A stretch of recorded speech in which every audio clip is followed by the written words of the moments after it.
Նախ ուզում եմ շնորհակալություն հայտնել իմ քաղաքական թիմին եւ Հայաստան խմբակցությանը, ազգային ժողովի մարդու իրավունքների պաշտպանության եւ հանրային հարցերի մշտական հանձնաժողովի նախագահի պաշտոնում իմ տեխնատությունը առաջադրելու կապակցությամբ։ Այս դահլիճի ճնշող մեծամասնությունը ինձ ճանաչում են նախորդ գումարումից եւ բնականաբար քաջատեղյակ է այն ծանր քաղաքական գնահատականներին, որ հնչեցրել եմ Հայաստանում մարդու իրավունքների համատեքստում։ Դրանք դրսևորվել են գլխավոր դատախազի, մարդու իրավունքների պաշտպանի տարեկան զեկույցների քննարկման, նաև այլ քաղաքական օրակարգերի շրջանակներում։ Ցավոք գնահատականներս ոչ միայն չեն փոխվել, այլև երկրում տիրող ամենաթողության, անպատժելիության, խորացող ավտոկրատիայի համապատկերում վերածվել են երկրի սահմանադրական կարգին ուղղված լրջագույն սպառնալիքի։ Պիտի ընդգծեմ, որ Հայաստանում մարդու իրավունքների պաշտպանության իրավական հիմքերը բավական ուժեղ են։ Սահմանադրությունը մարդուն, նրա արժանապատվությունը, իրավունքներն ու ազատությունները հռչակում է բարձրագույն արժեք։ Ավելին, հանրային իշխանությունը ինքն է սահմանափակված մարդու իրավունքներով։ Հայաստանը նաև ՄԱԿ-ի մարդու իրավունքների հիմնական համակարգի, Եվրոպայի խորհրդի և մարդու իրավունքների եվրոպական կոնվենցիայի համակարգերի մասնակից է, բայց իրական ժողովրդավարությունն ու իրավունքը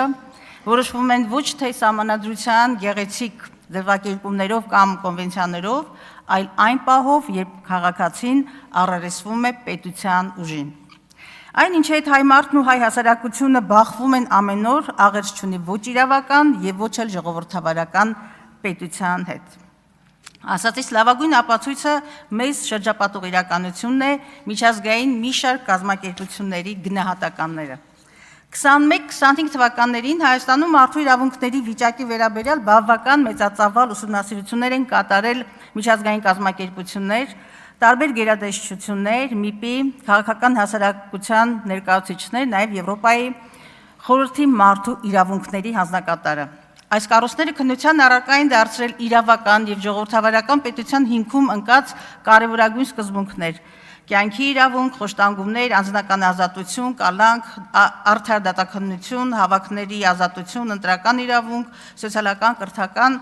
առողջապահական իրավունքներ և խոցելի խմբերի իրավունքները։ Ուսումնասիրությունների համադրումը, ինչպես է մեր ամեն օրը բացահայտում է, թե որքան հեռու է Հայաստանը խոստացված ժողովրդավարական արժեքներից և որքան խորն է դե յուրե և դե ֆակտո իրականությունների խզումը։ Այսպես, Freedom House-ի սանդղակով Հայաստանը, ինչպես և այսպես կոչված նախկիների ժամանակ, դասվում է մասամբ ազատ, անցումային, հիբրիդային ռեժիմների շարքին։ 23-ին հավաքների անազատության պատճառով այս միավորը մեկով նահանջել է և այսօր էլ շարունակում է մնալ 54-րդ մակարդակում։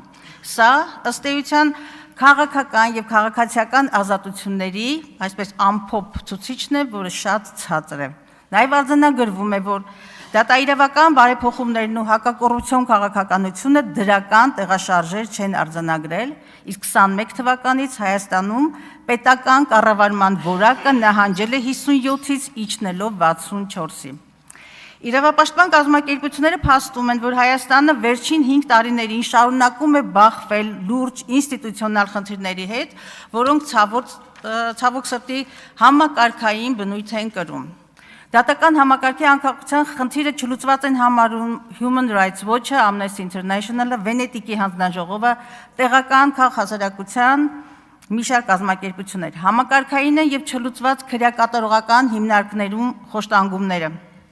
ոստիկանական ուժի անհամաչափ կիրառությունը, հաշվետվողականության և պատասխանատվության բացակայությունը, խաղաղ հավաքների ազատության նահանջը, մեդիայի ազատության խնդիրները, ազատ խոսքի, լրագրողների դեմ դատավարությունները և դատական անկախության և արդար դատաքննության համար Հայաստանը 4 միավորից ստացել է ընդամենը 1 միավոր։ Դատական համակարգի էության համապարփակ պատկերը Բագրատ Սրբազանի և 17 անմեղների գործն է։ Քաղաքական հակառակորդներին լռեցնելու, հրեշայնացնելու բացահայտ դիտավորություն,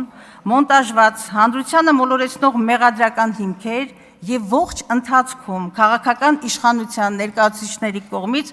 անմեղության կանխավարկածի ոտնահարում։ 2012-ին ընդունված ԵԽԽՎ 1900 համարի բանաձևը քաղբանտեր քաղ բանտարկյալ հասկացության սահմանման համար առանձնացնում է հետևյալ չափորոշիչները։ Երբ ազատազրկումը, սա մոտավորապես մեջբերում է, երբ ազատազրկումը զուգորդվում է քաղաքական շարժառիթով, խղճի, խոսքի, կրոնի եւ հավաքների ազատության սահմանափակմամբ, օրենքների ընտրովի կիրառմամբ կամ ակնհայտորեն անարդար դատավարությամբ, դա այլևս քրեական արդարադատություն չէ, այլ քաղաքական հետապնդման եւ քաղաքական բանտարկության խնդիր։ Իդեպ, հենց այս հանգամանքները եւ մեղադրական հիմքերի սնանկությունն է մատնանշում ՄԱԿ-ի անկախ փորձագետների վերջին եզրակացությունը, որին վստահ եմ բոլորը ծանոթ եք։ Նախընտրական շրջանում ընդդիմադիր առաջատար ուժերի առաջնորդների կալանավորումներն ու քրեական հետապնդումները Դաշնակցության գերագույն մարմնի անդամ Իգոր Սարգսյան, Սամվել Կարապետյան, Չալաբյան, Թևանյան, Ծառուկյան ինչ են, եթե ոչ ակնհայտ քաղաքական բռնաճնշումներ եւ հալածանքներ, որոնք իրենց բացասական հետևանքները ունեցան ընտրական արդյունքի վրա։ Սահմանադրությամբ երաշխավորված ընտրական իրավունքը մարդու հիմնական քաղաքական իրավունքներից է։ Ոչնչացնելով շուրջ 60,000 ընտրողների եւ Բարգավաճ Հայաստան կուսակցության ձայները, քաղաքական եւ բարոյական լեգիտիմության մեծագույն հարցական դրվեց ոչ միայն ազգային ժողովի, այլև ամբողջ պետական համակարգի լեգիտիմության վրա։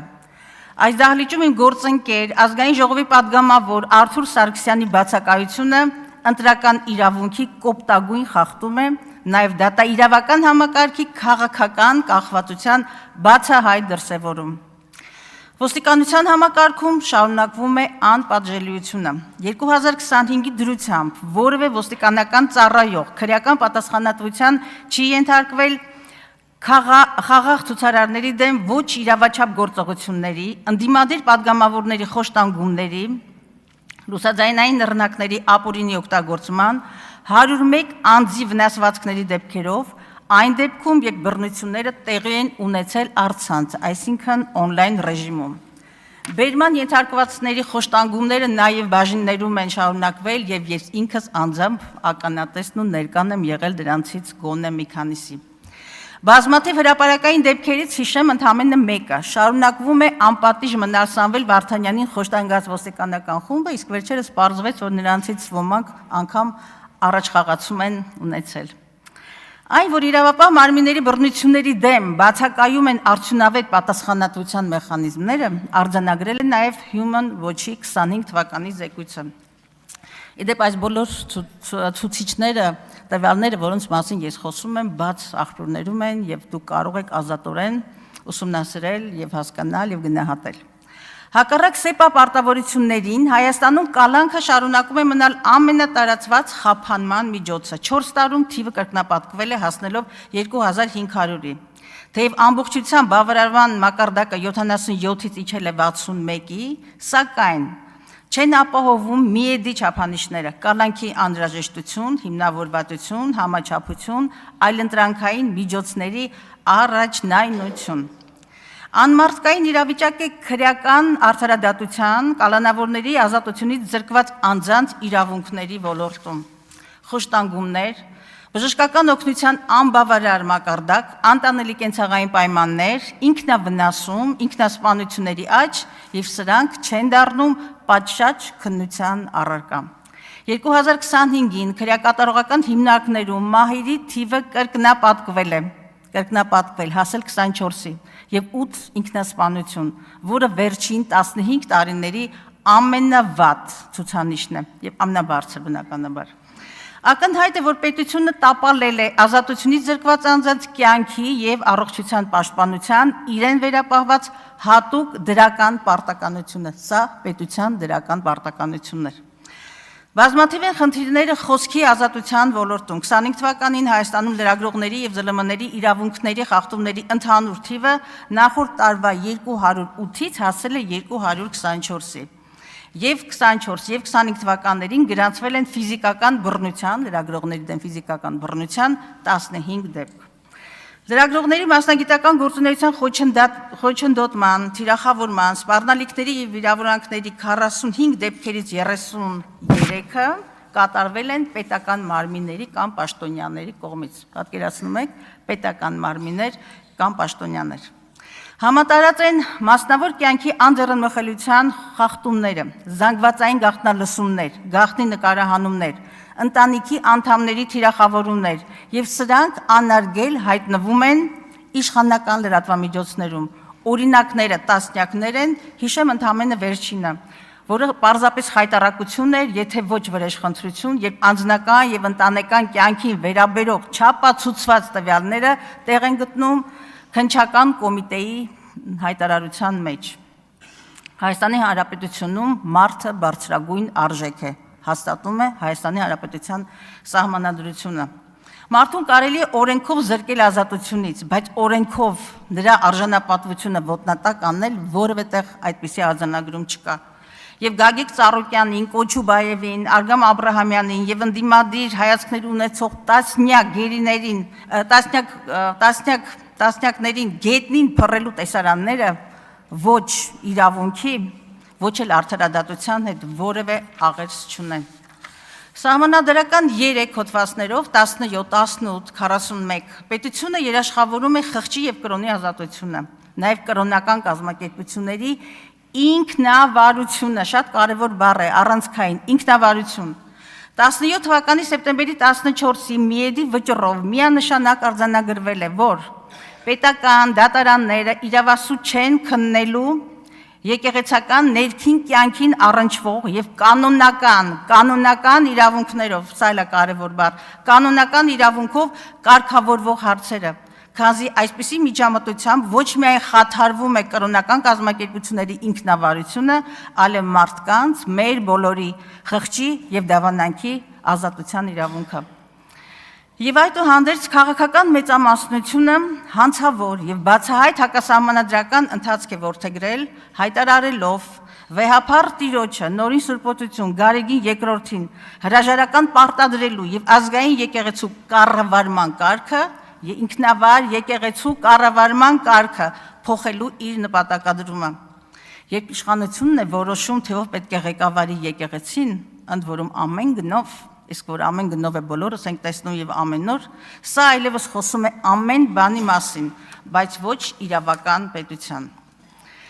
Բնականաբար շատ են խնդիրները կրթության, երեխաների, կանանց, ազգային փոքրամասնությունների, հաշմանդամների իրավունքների ոլորտում, սրանց մասին խոսելու առիթներ դեռ կունենանք։ Ներկայացված այս համառոտ պատկերը անվտանգային, իրավաքաղաքական, նաև բարոյական խորը ճգնաժամի մասին է խոսում, սիրելի գործընկերներ, նաև այն մասին, որ մեզանում չի գործում օրենքի գերակայությունը, եւ երևի այս ամբողջ խոսքիս ամենակարևոր բառը առանցքը, ավելի շուտ առանցքը հասկացությունը օրենքի գերակայությունն է։ Հայաստանում չի գործում օրենքի գերակայությունը։ Հետևաբար դժվար է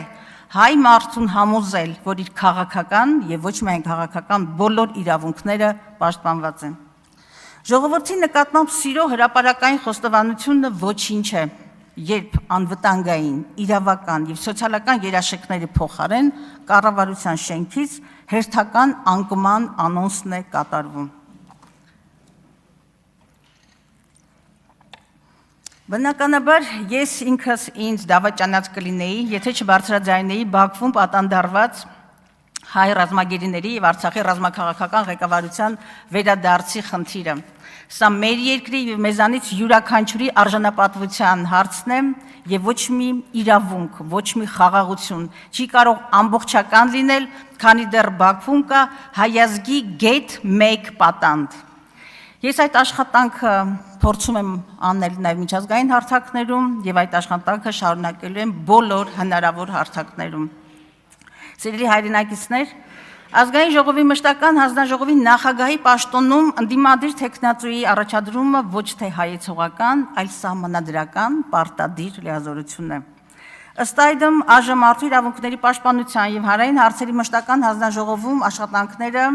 ես եւ իմ թիմը դիտում ենք իբրև ծառայություն եւ գործիքակազմ, որը կփորձի Հայաստանի իրականության մեջ որոշիչ փոփոխություններ բերել եւ մեղմել երկրում տիրող ապօրինություններն ու անպատժելիության մթնոլորտը։ Մշտական հանձնաժողովը ոչ դատարան է եւ ոչ էլ ՄԻՊ, բայց այն ի թիվս մարդու իրավունքների պաշտպանության մյուս մարմինների օժտված է համակարգի զարգացմանը նպաստող լիազորություններով։ Հանձնաժողովը ես դիտարկում եմ ոչ միայն որպես օրինագծեր քննարկող, ապօրինությունները արձանագրող մարմին, այլ նաև պրոակտիվ համակարգային վերահսկողություն իրականացնող խորհրդարանական գործիք։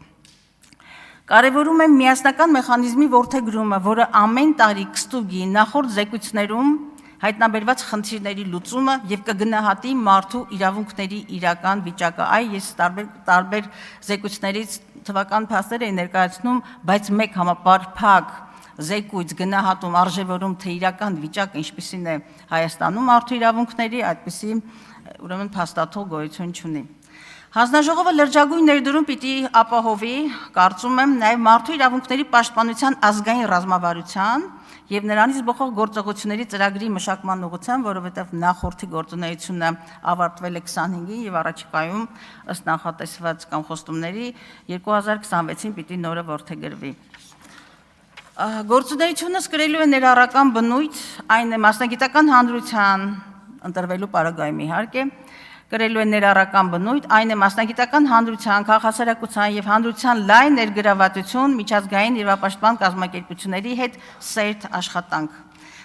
Ես ճիշտ ասած ավելի մեծ տեքստ էի պատրաստել, բայց որոշել եմ խնայել մեր ժամանակը, նպատակադրումս նույնն է՝ իրական փոփոխություններ բերել, կենսունակ կարողանալ ունենալ կենսունակ երկիր, ուր ոչ միայն պաշտպանված են բոլորի իրավունքները, այլ նաև երկիր, որն ունակ է պաշտպանել մեր հայրենակիցների իրավունքներն ու օրինական շահերը, միջազգային իրավունքներով ապահովված Արցախահայության բնական իրավունքները։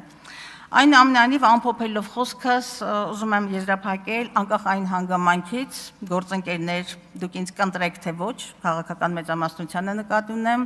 այն առաջնահերթությունները, այն նպատակադրումները, որ ես այստեղ ներկայացրեցի, շարունակելու են լինել իմ որպես ազգային ժողովի պատգամավորի գործունեության առանցքում։